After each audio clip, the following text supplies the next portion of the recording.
অনেক সময় পিঠে খাওয়ার ইচ্ছে করলেও ঝামেলার জন্য পিঠে বানাতে মন চায় না। একবার এইভাবে পিঠে বানিয়ে দেখুন, এত সহজ মনে হবে ভাবতেও পারবেন না। শুধু একবার কাউকে বানিয়ে খাওয়ালে এত প্রশংসা করবে, নিজেও অবাক হয়ে যাবেন। কেউ বুঝতেই পারবে না কী দিয়ে তৈরি করেছে। আসসালামু আলাইকুম। হঠাৎ যদি পিঠে খাওয়ার ইচ্ছা থাকে তাহলে পরে এভাবে কিন্তু পিঠে বানিয়ে খেতে পারবেন। এখানে আমি কিন্তু আমুল দুধ নিয়েছি আর সুজি নিয়েছি। আমি কড়াইটা গ্যাসে চাপিয়ে দিব। আমি দুধ দিয়ে দিব। আমি আমুল দুধটাই ব্যবহার করছি, গরুর দুধ দিয়েও করতে পারেন। এখানে আমি 500 গ্রাম দুধ নিয়েছি। দুধের মধ্যে আমি ডালচিনি আর লবঙ্গ দিয়ে দিলাম। কিন্তু ভালোভাবে জাল করে নিতে হবে। দুধটা ভালোভাবে কিন্তু জাল দেওয়া হয়ে গেছে। দুধটা কিন্তু অনেকটা কমেও গেছে। আমি 50 গ্রাম সুজি দিয়ে দিব। আমি একটা খিরসা তৈরি করব।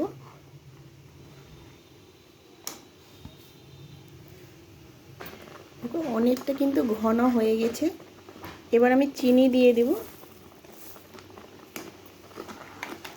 চিনি দিয়ে কিন্তু আর একটু ঘন করে নিতে হবে।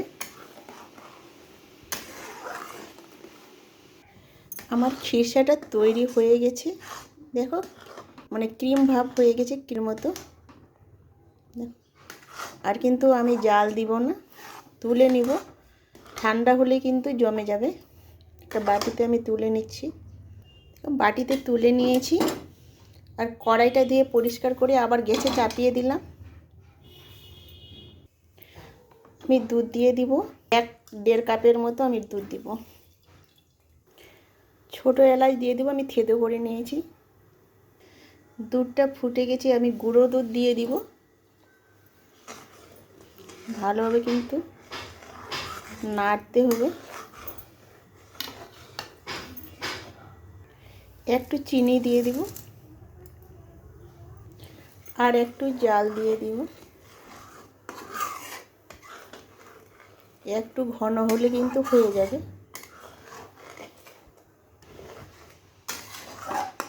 আমার কিন্তু হয়ে গেছে। এবার আমি গ্যাসটাকে বন্ধ করে দিলাম।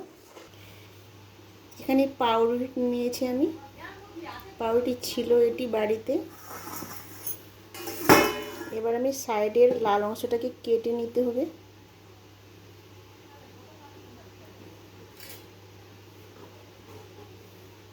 এভাবে কিন্তু কেটে নিব। সাইডের লাল অংশটাকে কেটে নিয়েছি। এবার বেলন নিয়েছি। বেলন দিয়ে কিন্তু একটু চাপ দিয়ে বেলে নেব। হালকা চাপ দিয়ে কিন্তু বেলতে হবে, বেশি চাপ দিলে কিন্তু হবে না।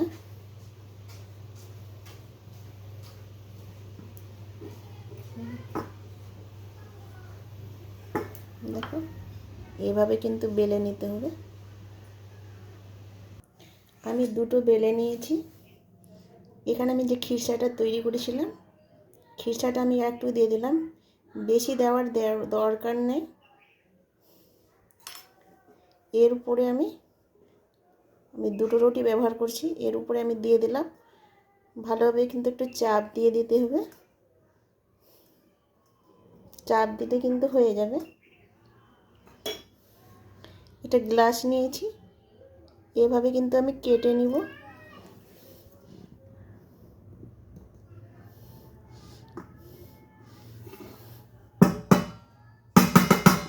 দেখো সুন্দরভাবে কিন্তু আমার হয়ে গেল। এভাবে কিন্তু তৈরি করে নিতে হবে। আমি আরেকটা করে দেখাচ্ছি। এটা কিন্তু লাল অংশটা আছে, লাল অংশটা রেখে দিলে কোনো সমস্যা নাই। আমি তো কেটে ফেলেই দিব। আমি আরেকটা করে দেখাচ্ছি। খিরসাটাকে নিয়ে নিলাম। এর উপরে একটু এভাবে কিন্তু একটু বসিয়ে দিতে হবে হাত দিয়ে। এবার আমি গ্লাস দিয়ে কিন্তু আমি কেটে নেব। সহজভাবে কিন্তু হয়ে যাবে। আর চারিদিকে যে লাল অংশটা আছে ওটা কিন্তু এমনি থেকে বাদ হয়ে যাচ্ছে। দেখো আর একটা কিন্তু আমার তৈরি হয়ে গেল। এভাবে কিন্তু সবগুলো করে নিতে হবে। দেখো সবগুলো পিঠে কিন্তু তৈরি হয়ে গেছে। যখনই মন করবে এইভাবে কিন্তু খুব সহজভাবে কিন্তু পিঠাগুলো তৈরি করে নিতে হবে। এই যে আমি দুধটা ঘন করে রেখেছিলাম, আমি দিয়ে দিব।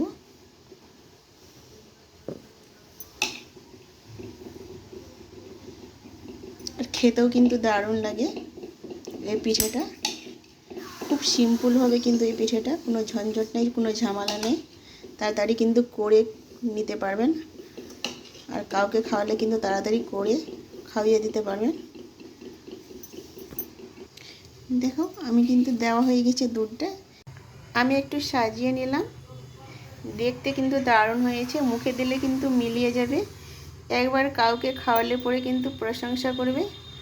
আর খেতে ইচ্ছা করলে এইভাবে কিন্তু তাড়াতাড়ি বানিয়ে নিতে পারবেন।